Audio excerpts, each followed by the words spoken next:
মহাদেবকে তুষ্ট করতে পারলে নানা সমস্যাই দূর হয়, এমনটাই বিশ্বাস করা হয়।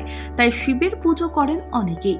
সারা বছরই ভক্তি ভরে অনেকে শিবের আরাধনা করেন। কেউ আবার সোমবারে শিবের জন্য উপবাসও করেন। সামনেই শিবরাত্রি রয়েছে। এই বিশেষ দিনে অনেকেই মহাদেবের আরাধনা করে থাকেন। মনে করা হয় কৈলাসে থাকেন মহাদেব। দেশের আনাচে কানাচে রয়েছে শিব মন্দির। দেশে এমন অনেক শিব মন্দির রয়েছে যার আলাদা মাহাত্ম্য রয়েছে। সারা বছরই সেসব মন্দিরে ভিড় লেগে থাকে ভক্তদের। আবার অনেকে বাড়িতেও শিবের পুজো করেন। কম বেশি প্রায় সকলের বাড়িতেই শিবলিঙ্গ রয়েছে। প্রতিদিন শিবলিঙ্গে জল ঢেলে পুজো করেন অনেকে। হিন্দু ধর্মে শিবলিঙ্গকে মহাদেবের প্রতীক হিসেবে পুজো করা হয়। দেশের বিভিন্ন জায়গায় শিবলিঙ্গকে ঘিরে নানান তীর্থস্থান রয়েছে। বাংলায় যার মধ্যে অন্যতম তারকেশ্বর। কোনো শিবলিঙ্গ স্বয়ম্ভু, অর্থাৎ এই সব শিবলিঙ্গ নিজে থেকেই প্রকাশিত হয়েছে। আবার কোনো শিবলিঙ্গ কেউ তৈরি করেছে। বিভিন্ন জিনিস দিয়ে শিবলিঙ্গ তৈরি করা হয়। ফুল, রূপো, স্ফটিক, তামা, ব্রোঞ্জের শিবলিঙ্গ পাওয়া যায়। প্রতিটি শিবলিঙ্গের পুজোর ফল আলাদা হয়। তাহলে জেনে নেওয়া যাক কোন শিবলিঙ্গের পুজো করবেন। অনেকে ফুলের শিবলিঙ্গ তৈরি করেন।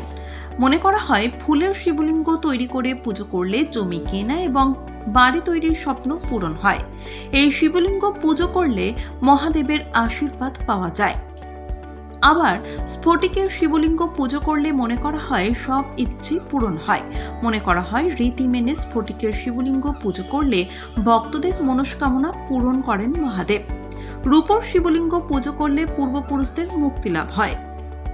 ব্রোঞ্জের শিবলিঙ্গ পুজো করলে সমাজে খ্যাতি প্রতিপত্তি বাড়ে। তামার শিবলিঙ্গ পুজো করলে সুখ শান্তিতে ভরে ওঠে জীবন, সব ভয় কেটে যায়।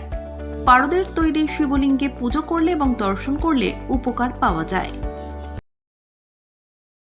মহাদেবকে তুষ্ট করতে পারলে নানা সমস্যাই দূর হয়, এমনটাই বিশ্বাস করা হয়। তাই শিবের পুজো করেন অনেকেই। সারা বছরই ভক্তি ভরে অনেকে শিবের আরাধনা করেন। কেউ আবার সোমবারে শিবের জন্য উপবাসও করেন। সামনেই শিবরাত্রি রয়েছে। এই বিশেষ দিনে অনেকেই মহাদেবের আরাধনা করে থাকেন। মনে করা হয় কৈলাসে থাকেন মহাদেব। দেশের আনাচে কানাচে রয়েছে শিব মন্দির। দেশে এমন অনেক শিব মন্দির রয়েছে যার আলাদা মাহাত্ম্য রয়েছে। সারা বছরই সেসব মন্দিরে ভিড় লেগে থাকে ভক্তদের। আবার অনেকে বাড়িতেও শিবের পুজো করেন। কম বেশি প্রায় সকলের বাড়িতেই শিবলিঙ্গ রয়েছে। প্রতিদিন শিবলিঙ্গে জল ঢেলে পুজো করেন অনেকে। হিন্দু ধর্মে শিবলিঙ্গকে মহাদেবের প্রতীক হিসেবে পুজো করা হয়। দেশের বিভিন্ন জায়গায় শিবলিঙ্গকে ঘিরে নানান তীর্থস্থান রয়েছে।